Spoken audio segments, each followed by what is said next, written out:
In Doctrine and Covenants, section 125, verse 2, we learn that tithing is a spiritual practice that demonstrates willingness to offer every dimension of one's life to God. And that includes giving to worldwide ministries of the church. Sharing for the common good is the spirit of Zion.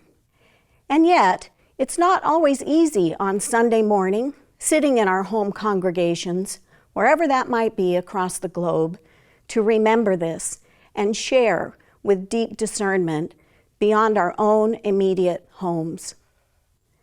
There's a story I've loved for many years, What the Wind Said to Thaddeus. Written by Martin Bell, an Episcopalian minister, it helps us see how we're all connected. Thaddeus is a little boy who loves to play outside. He goes for a walk on a windy day, and as he walks, the wind whistles nearby and begins to talk to him.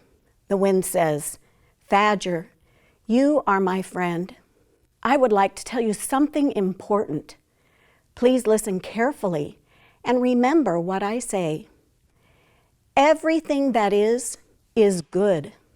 At the center of things, life belongs to life. Do you think you can remember that, Thaddeus?"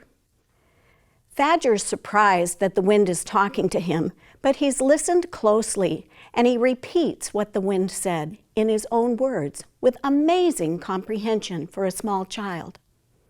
The wind whistles softly. "Thaddeus, you are my friend. I've told you a great secret. Would you like to hear more?" Thaddeus eagerly replies yes. The wind whispers, "You are everyone who ever was and everyone who ever will be. You are the whole of creation, past, present, and future. Anything that hurts anyone hurts you, and it's not possible to gain from another's loss or to lose from another's gain. Your life is immensely important. Everything depends on you. Thaddeus, do you understand this, or is this too difficult?" For a short time, there's stunning silence.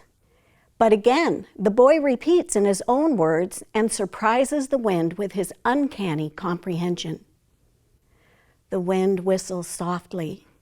"Thaddeus, you are my friend, and it is my desire that you should grasp the most basic truth about historical existence, the principle of intentionality and life.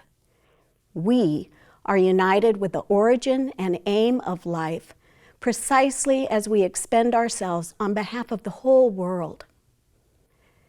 The wind is dying down and can only wonder and hope that Thaddeus will remember these teachings. And Thaddeus wonders too, will the wind remember talking with him? Thaddeus sits quietly by a tree for a time, hugging his knees, until he's sure the wind has gone, and he returns home.